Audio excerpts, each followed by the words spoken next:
Hello दोस्तों, स्वागत है आज के मेरे इस वीडियो में। आज मैं लेकर आ गया हूं अर्धवार्षिक परीक्षा 2023-24 के लिए एग्ज़ाम पेपर, और इसमें सभी क्वेश्चंस बहुत इंपॉर्टेंट हैं।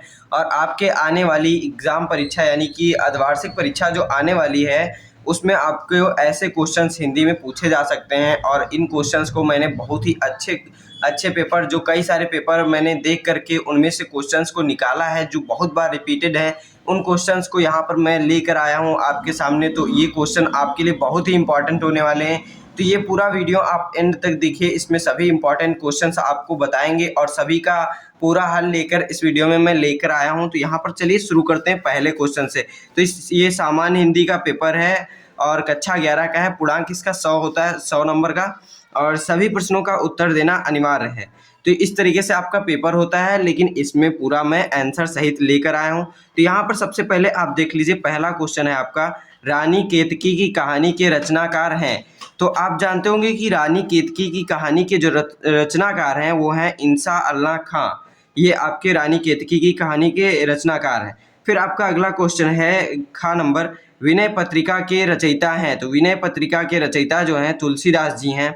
और फिर ग नंबर क्वेश्चन है, प्रेम सागर के रचनाकार हैं। तो प्रेम सागर आप जानते होंगे लल्लू लाल, जो लल्लू लाल हैं वो आपके प्रेम सागर के रचनाकार हैं।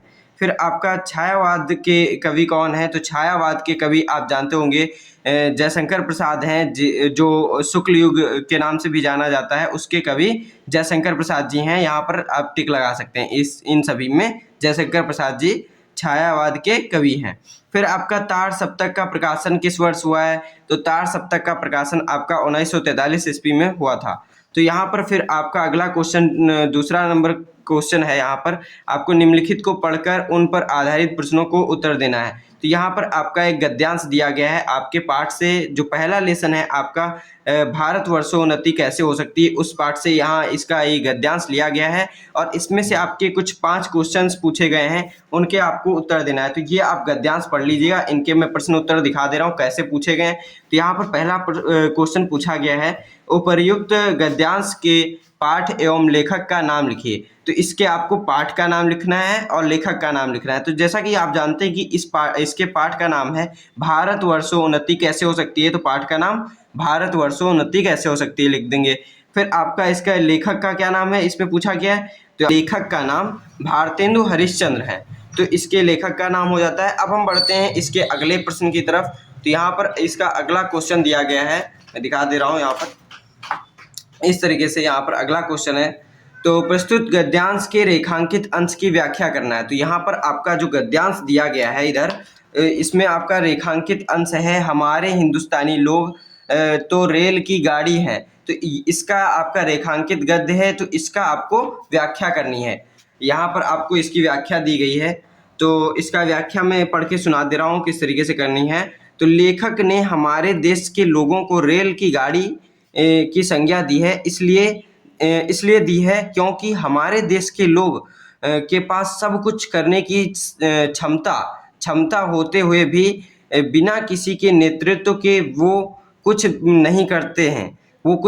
अगर उनके पास कोई नेतृत्व करने वाला ना हो, यानी कि उनका कोई नेता या फिर नायक ना हो, मतलब कि जो ऊपर से आर्डर उन्हें दे, आदेशित करे उन्हें, वो कोई अगर ना हो तो वो कुछ भी नहीं कर पाते हैं। जैसे कि रेल की गाड़ी में अच्छे डिब्बे लगे होने के बावजूद बिना इंजन के बेकार होते हैं, इसी प्रकार हमारे देश के लोग बिना नेतृत्व के किसी काम के नहीं हैं। तो इसी तरीके से आपका अगला क्वेश्चन इसमें पूछा गया है, लेखक ने हिंदुस्तानियों को किसके सदृश बताया है। तो यहाँ पर आपको जो गद्य दिया गया था ऊपर गद्य खंड, उसमें आपको लेखक ने हिंदुस्तानियों को रेलगाड़ी के डिब्बों जैसा बताया है। रेलगाड़ी के डिब्बे बिना इंजन के जैसे बेकार होते हैं, वो किसी काम के नहीं रह जाते हैं, उसी तरीके से हमारे हिंदुस्तानी लोग हैं। तो इसी तरीके से आपका अगला क्वेश्चन है, का चुप साध रहा बलवाना, इस कथन में लेखक का क्या आशय है? इस कथन से लेखक का क्या आशय है, यहाँ पर पूछा गया अगला क्वेश्चन।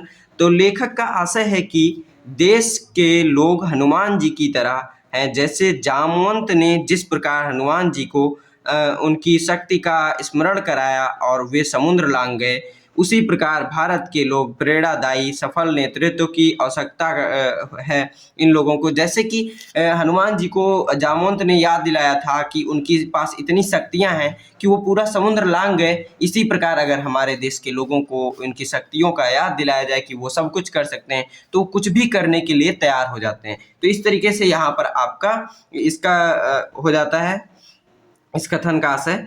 फिर लेखक ने हनुमान जी को किसका प्रतीक बताया है? तो यहाँ पर लेखक ने जो हनुमान जी को किसका प्रतीक बताना है, तो हनुमान जी शक्ति, ऊर्जा और एकता और ज्ञान की प्रतीक बताया है। तो यहाँ पर आपका हनुमान जी को शक्ति, ऊर्जा, एकता और ज्ञान का प्रतीक बताया है। फिर आपका हो जाता है निम्नलिखित पद्यांश को पढ़कर उनके नीचे दिए गए प्रश्नों को उत्तर लिखिए। तो यहाँ पर पहला प्रश्न आपका गद्य खंड से था। अगला क्वेश्चन जो ये है तीसरा नंबर, ये पद्य खंड से, इसमें भी एक पद्यांश दिया गया है और एक आपका अथवा में पद्यांश आता है, ये तो आप जानती हैं। तो इस तरीके से इनमें से दो आपका गद्य दिए रहते हैं, गद्य खंड, दो पद्य खंड दिए रहते हैं, तो उनमें से कोई एक करना होता है। तो ऐसे ही इसमें भी पद्य खंड में भी कोई एक करना है। तो यहाँ पर पहला क्वेश्चन दिया गया है, मेरो मन अनत कहाँ सुख पावे, जैसे उड़ी जहाज को पक्षी, फिर जहाज पर आवे, कमल नयन को छाड़ी महात्म, और देव को ध्यावे, परम गंग को छाड़ी पियासो। अगला है, ये अगला है ना, उसी में है ये भी।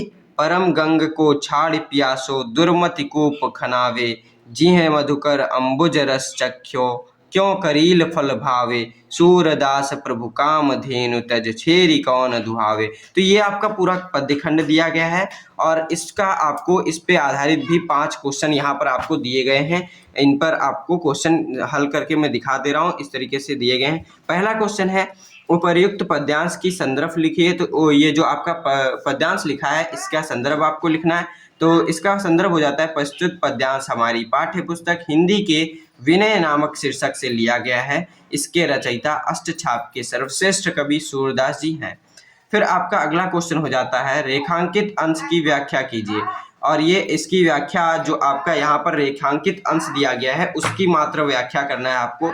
यहाँ पर दिया गया है रेखांकित अंश, जी मधुकर अम्बुज रस चख्यो, क्यों करील फल भावे, सूरदास प्रभु काम धेनु तज छेरी कौन दुहावे। इसका पूरा आपका व्याख्या इस तरफ दिया गया है, मैं पढ़ के सुना दे रहा हूँ किस तरीके से इसका व्याख्या करना है। तो उपरोक्त पंक्तियों में सूरदास जी कहते हैं कि जो भौरा रूपी मनुष्य, यानी कि जो भौरा रूपी मनुष्य है वो अगर मतलब कि कमल रूपी रस जो श्री कृष्ण का है वो अगर प्राप्त कर लिया, यानी कि कमल का जो मीठा रस होता है उसका अगर उसको प्राप्ति हो गई, यानी कि श्री कृष्ण की प्राप्ति अगर हो गई है, तो उसको करील यानी कड़वे फल को कैसे उसको पसंद आएगा, जैसे दूसरे देवता कैसे उसको पसंद आएंगे। सूरदास जी कहते हैं कि कामधेनु के समान श्री कृष्ण को त्याग कर बकरी अर्थात दूसरे देवताओं को कौन दुहाए, यानी अर्थात आराधना करे। तो जो आपके श्री कृष्ण भगवान हैं ये कह रहे हैं कि सूरदास जी जो श्री कृष्ण हैं उनके पास सब कुछ, मतलब कि सब कुछ है देने के लिए, वो सबसे अच्छे सर्वश्रेष्ठ भगवानों में हैं, तो उनको छोड़कर किसी अन्य देवता को जिनको पाना बहुत कठिन है उनकी क्यों आराधना करें जब इतनी अत्यंत सरल मार्ग से हम श्री कृष्ण जी को पा सकते हैं। तो फिर अगला आपका क्वेश्चन दिया गया है यहाँ प्रस्तुत पद में कामधेनु के संदर्भ में सूरदास जी ने क्या कहा है। तो यहाँ पर इसका उत्तर दिया गया है, कामधेनु के माध्यम से कवि ने यह बताया है कि श्री कृष्ण वो कामधेनु अर्थात जिनके पास सब कुछ देने की कृपा हो वो हैं। तो यही आपका इसका आशय है, यही इनके बारे में बताया गया है। फिर आपका अगला क्वेश्चन है, गंगा और कुआं के संदर्भ में सूरदास जी ने क्या कहा है। तो गंगा और कुआं के संदर्भ में सूरदास जी ने जो बताया है इन पंक्तियों में दिया गया है। यहाँ कवि ने गंगा के माध्यम से श्री कृष्ण की ही सभी देवताओं के सर्वश्रेष्ठ बताया, यानी कि गंगा के माध्यम से जो कवि ने बताया है कि श्री कृष्ण ही सभी देवताओं में सर्वश्रेष्ठ हैं और बाकी जो देवता हैं कुएं के समान, कुएं के माध्यम से अन्य देवताओं को सीमित बताया, यानी कि कुएं के समान उनको सीमित बताया है अन्य देवताओं को। तो यहाँ पर ये जो सूरदास जी हैं कृष्ण भक्ति शाखा से हैं, तो यहाँ पर ये हमेशा कृष्ण की भक्ति करते हैं तो उन्हीं को सर्वश्रेष्ठ मानते हैं और उन्हीं की आराधना करते हैं। यहाँ पर फिर आपका अगला क्वेश्चन है, सूरदास जी किसकी महिमा का गान छोड़कर अन्य देवी देवताओं की उपासना नहीं करते हैं? तो जैसा कि मैंने अभी लास्ट लाइन बोला उसी तरीके से इसका आंसर हो जाता है, सूरदास जी श्री कृष्ण की महिमा को छोड़कर किसी अन्य देवी देवताओं की उपासना नहीं करना चाहते हैं। तो यही आपका इसका आंसर हो जाता है। फिर अगला आपका क्वेश्चन होता है कि गद्य में से किन्हीं 3 कवियों का 3 या 4 कवि आपको दिए गए रहते हैं पेपर में, उनका जीवन परिचय और उनकी भाषा शैली आदि रचनाएं लिखनी होती हैं। तो यहाँ पर जैसा कि का नंबर क्वेश्चन है, डॉक्टर संपूर्णानंद आपका भारतेंदु हरिश्चंद्र, फिर शाह है, सरदार पूर्ण सिंह। तो यहाँ पर आपके ये तीनों लेखक हैं, तो इन तीनों लेखकों में से किसी आपके 2 का आप जीवन परिचय और रचनाएं भाषा शैली याद कर लीजिए, उन्हीं का आपको एक कोई भी आपको लिखने के लिए आ जाएगा, उन्हीं में से आपको कोई भी एक लिख देना है। तो ये बहुत ही इंपॉर्टेंट है, इनको आप पूर्णतः याद कर लीजिए जिससे कि आपको आने वाले एग्जाम पेपर में सुविधा हो। फिर आपका अगला क्वेश्चन है, इधर मैं अगले क्वेश्चन पे बढ़ता हूँ। फिर आपका एक पद्य खंड से भी इसी तरीके से जीवन परिचय और कवियों के जो पद्य खंड में कवि होते हैं उनका आपको जीवन परिचय और उनकी साहित्यिक विशेषताएं बतानी होती हैं। तो यहाँ पर आपका इस तरीके से इनमें सूरदास और तुलसीदास, कबीरदास, इन तीनों कवियों का आपको दिया गया है, इनमें से किसी का भी आप जीवन परिचय और रचनाएं लिख सकते हैं। तो इस तरीके से आपका अगला क्वेश्चन जो है, स्वपठित नाटक के आधार पर निम्नलिखित प्रश्नों के उत्तर देना रहता है। तो आन के मान जो नाटक है आपका, उसका कथा वस्तु संक्षेप में लिखना होता है। मतलब आपके इस तरीके से क्वेश्चन पूछे जाते हैं, कथा वस्तु उसका संक्षेप में पूछ सकता है और आपका आन के मान नाटक के आधार पर प्रमुख पात्र का चरित्र चित्रण लिखिए। तो इस तरीके से इसके क्वेश्चन पूछे जाते हैं, ये आप किताब से देख करके लिख लीजिएगा, इनको मैं यहाँ पर लिख कर नहीं दिखा रहा हूँ। फिर आपका आकाशदीप अथवा बलिदान कहानी का उद्देश्य पर प्रकाश डालना था, मतलब कि उसके क्या उद्देश्य था वो आपको लिखना था। तो ये भी आप किताब से देख लीजिएगा, इसको मैं यहाँ पर नहीं बताने वाला हूँ। फिर आपका एक संस्कृत खंड दिया रहता है, संस्कृत का एक खंड दिया रहता है, उसका आपका हिंदी अनुवाद करना होता है। तो डायरेक्ट इसका हिंदी अनुवाद करना होता है। तो यहाँ पर मैं इसका एक तरीका भी बता दे रहा हूँ, अगर आपको हिंदी अनुवाद कहीं से नहीं पढ़े हैं और आपको बहुत ही जल्दी में आपको हिंदी अनुवाद करना है, तो गूगल ट्रांसलेटर खोल करके आपको ये संस्कृत ट्रांसलेट हिंदी में आपको सिलेक्ट कर देना है, तब आपका संस्कृत हिंदी में ट्रांसलेट होकर डायरेक्ट आ जाएगा। तो इसका आप ट्रांसलेशन पढ़ लीजिएगा, इस तरीके से पूरा है। अब हम बढ़ते हैं अपने अगले क्वेश्चन की तरफ। तो यहाँ पर आपका अगला क्वेश्चन दिया गया है, अभिवादनशील वित्तम, मतलब कि ये भी आपका संस्कृत खंड के पद्य खंड से है। तो इसमें भी आपको हिंदी अनुवाद करना है, ये भी आपका गूगल ट्रांसलेटर से ट्रांसलेट हो जाएगा और वहाँ से आप ट्रांसलेट करके इसको अच्छे से पढ़ लीजिएगा। और ये इसी तरीके से आपका संस्कृत खंड से क्वेश्चन पूछे जाते हैं। फिर आपका 8वां क्वेश्चन है, निम्नलिखित प्रश्नों में से किन्हीं 2 उत्तर संस्कृत में दीजिए। तो आपको ये दिए गए हैं, इनके किन्हीं के 2 का उत्तर देना है, वो भी संस्कृत में। तो विद्या केन रक्षेत, तो विद्या की रक्षा कौन करता है? तो आपको बताना है विद्या योगेन रक्षेत, यानी कि योग से विद्या की रक्षा की जाती है। फिर आपका अगला क्वेश्चन था इसमें, कस्य शिखराणि सदैव हिमे आच्छादित तानि सन्ति। तो यहाँ पर हिमालय से उच्च शिखराणि हिमे आच्छादितानि सन्ति। तो इस तरीके से इसका आंसर हो जाता है संस्कृत में। फिर आपका 9वां क्वेश्चन है, यमक अथवा उत्प्रेक्षा अलंकार की परिभाषा उदाहरण सहित। फिर यहाँ पर किसी एक का इसमें लिखना है, अथवा है यानी कि किसी एक का, तो आप दोनों का याद कर लीजिए और इन दोनों में से कोई एक पूछा ही जाएगा तो उसका आपको लिख देना है। तो यहाँ पर उत्प्रेक्षा अलंकार का मैं लिख के दिखा दे रहा हूँ, जहाँ उपमेय में उपमान की संभावना की जाए उत्प्रेक्षा अलंकार होता है। फिर आपका यहाँ पर इसका उदाहरण है, सोहत ओढ़े पीठ पटु श्याम सलोने गात, मानो नील मणिशैल पर आतप प्रयो प्रभात। तो इस तरीके से आपका इसका उदाहरण हो जाता है, इसको अच्छे से आप याद कर लीजिए, ये पूछा ही जाता है हर बार एग्जाम में।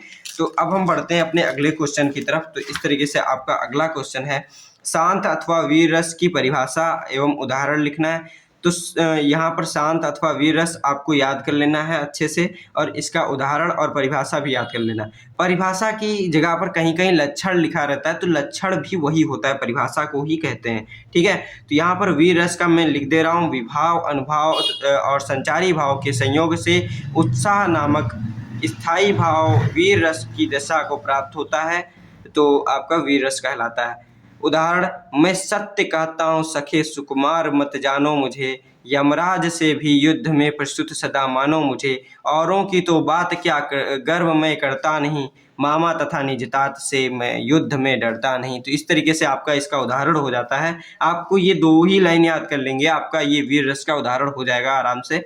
फिर आपका अगला क्वेश्चन है, चौपाई अथवा रोला में से किसी एक का लक्षण अथवा तथा उदाहरण दीजिए।